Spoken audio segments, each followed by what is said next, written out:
meus amigos da Casa de Acolhida que me assistem aqui nesse vídeo. Eu sou a Priscila, psicóloga, e venho aqui hoje para continuar conversando com vocês de um tema muito importante que diz respeito à volta das aulas presencial pelas crianças, né?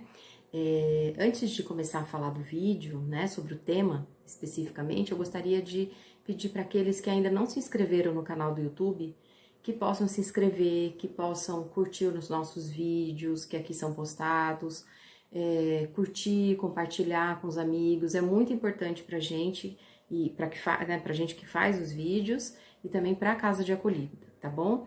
E também poder curtir e compartilhar os vídeos pelas redes sociais, no Facebook e no Instagram também. Então vamos lá. No último vídeo, né, eu comentava um pouco com vocês sobre todos os impactos e as consequências que as crianças, né, viveram em relação à educação no momento tão difícil que nós estamos vivendo ainda, pelo terceiro ano de pandemia, né?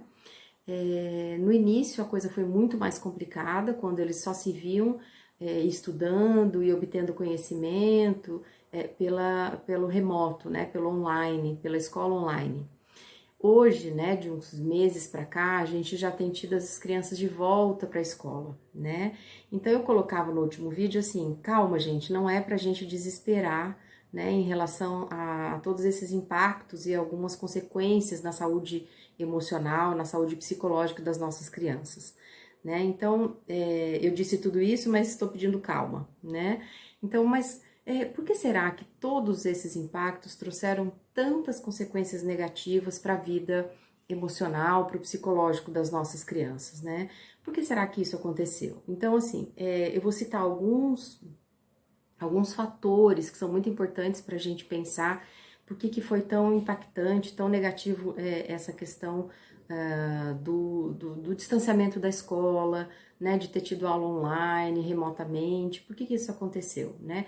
Primeiro, como já foi dito anteriormente, nós fomos tirados do nosso conhecido, daquilo que a gente conhecia, da nossa zona de conforto, muito abruptamente, muito sem esperar, né? A coisa aconteceu de um modo muito rápido, né? A gente tinha um esquema de vida, passado uma semana a gente já estava vivendo totalmente diferente, de um modo diferente. Então, em primeiro lugar, foi como a coisa aconteceu, né?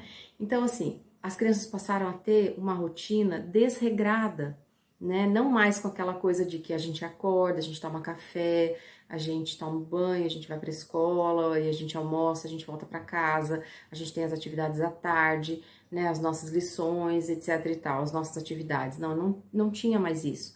Todo mundo passou a ter uma rotina muito desregrada, porque a gente passou a ter horários menos definidos, né, por conta de não ter essa rotina e de estar muito mais dentro de casa, né. O segundo fator muito importante foi a distância dos amigos e dos professores, né. Isso, gente, no meu ponto de vista, é a coisa mais cruel que aconteceu com os nossos filhos, com as crianças que a gente conhece, né. Eles foram tirados daquilo que eles mais gostam, que é de estar com os amigos, principalmente no contexto da escola, né? Eles perderam a possibilidade de conhecer outras realidades que não as de casa, né? A realidade do meu amigo, a realidade de vida do meu professor, né? Então, assim, eles só ficavam com a realidade que eles conheciam dentro de casa. Eles perderam essa noção de como as pessoas vivem de modos diferentes, né? Uma outra coisa foi a exposição, isso também eu continuo achando que foi um aspecto muito delicado, né, e grave em alguns momentos, porque as crianças foram expostas muito mais à condição do contexto da família. Quer dizer, muitas vezes a família já estava muito estressada, muito angustiada, então brigas e discussões e desavenças acabou havendo muito mais e as crianças foram expostas a esse contexto, né, a esse momento vivido, certo?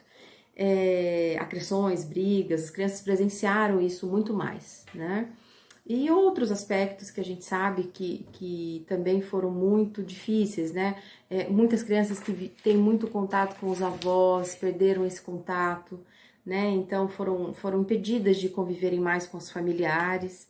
Então, olha só, nós citamos várias coisas, existem muitas outras que a gente poderia estar falando aqui, né?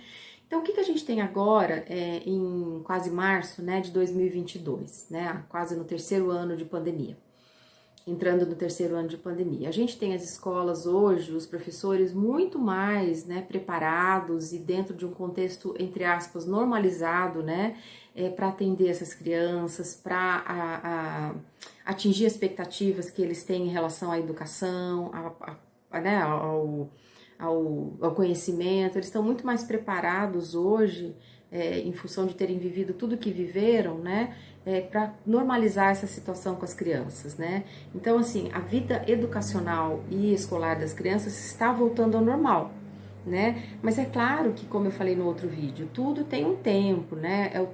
São os tempos das coisas acontecerem para que as crianças vão voltando à normalidade, a terem aquilo que elas estavam acostumadas a ter, né? Eu tenho uma filha, né, que quando voltou para o presencial, ela me disse assim: mãe, eu não sei mais estudar, né? É como se ela estivesse me dizendo assim: eu desaprendi a estudar, porque as provas estavam acontecendo de modo online, muitas vezes eles já não estavam estudando tanto quanto eles estudavam. Então, assim, é um reaprender, é um se reorganizar para tornar essa vida novamente possível, né? Dentro das escolas, apesar de todas as dificuldades. Mas isso vai acontecer no tempo deles, devagar, né, num caminho que a gente precisa ter um pouco de paciência com as nossas crianças, né? Então, por que esse vídeo se torna importante para contar para vocês dos impactos que trouxe, né, essa pandemia na vida escolar das crianças? Porque muitas vezes a gente vê casos mais sérios, mais graves, crianças que começam a apresentar mudanças de comportamento, como eu falei no outro vídeo, fazendo um quadro de obesidade muito grande, né, porque estão comendo demais, ou fazendo insônia, sem dormir, ou são muito agressivas. Eu não estou dizendo que a criança está assim por conta só da pandemia, mas com certeza a gente tem que levar a pandemia em consideração, né, e a falta da escola na vida delas.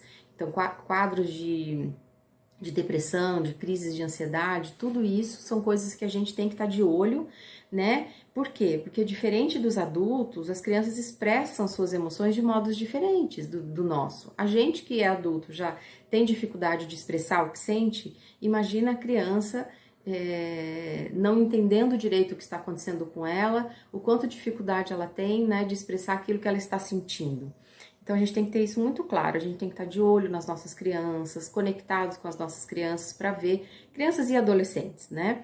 Principalmente adolescentes, para ver quando é o momento de procurar ajuda, né? Então o momento de procurar ajuda é aquele momento que a gente percebe uma mudança de comportamento que é muito, muito evidente e persistente, né? Uma criança que está isolada no seu quarto há meses, né, que não quer conversar, que se mostra inapetente, quer dizer, sem fome, uma criança que ou tá comendo demais, ou dormindo demais, dormindo de menos, né, baseado naquelas fatores que eu citei. Então, assim, é importante que a gente busque ajuda profissional, no caso, né, um psicólogo, né, pode ser que depois esse psicólogo venha a fazer outros encaminhamentos, né, para os outros profissionais, mas assim, em primeiro lugar seria o psicólogo, né?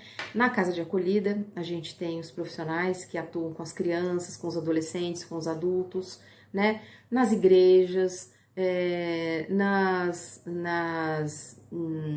em algumas situações onde a cidade oferece algum trabalho psicológico junto com as faculdades. Então, assim, existem alguns lugares que a gente consegue, inclusive, atendimentos gratuitos, né, com bons profissionais.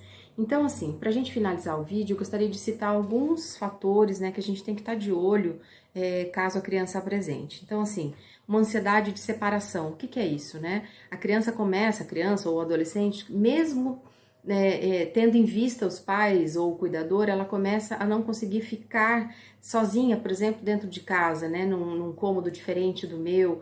Ela tem que estar grudada o tempo todo, né, criando essa ansiedade de se separar do cuidador. Isso é uma coisa que a gente precisa estar em alerta. Como eu falei, alterações no apetite, comendo demais, comendo de menos, né, ganhando muito peso ou perdendo muito peso, né. A própria insônia, né, e a dificuldade para dormir. Não é comum que crianças tenham dificuldade para dormir, né? Pesadelos com frequência, crianças acordando frequentemente, persistentemente com pesadelos, muita irritabilidade, crianças muito irritadas também são coisas que a gente precisa estar de olho. E mudança no comportamento das brincadeiras e nos desenhos que elas fazem. Isso também pode ser um jeito da criança contar pra gente que ela não está bem. Tá certo? Eu espero que esse vídeo tenha sido importante para vocês e que eu possa ter ajudado de algum jeito. Muito obrigada, até mais.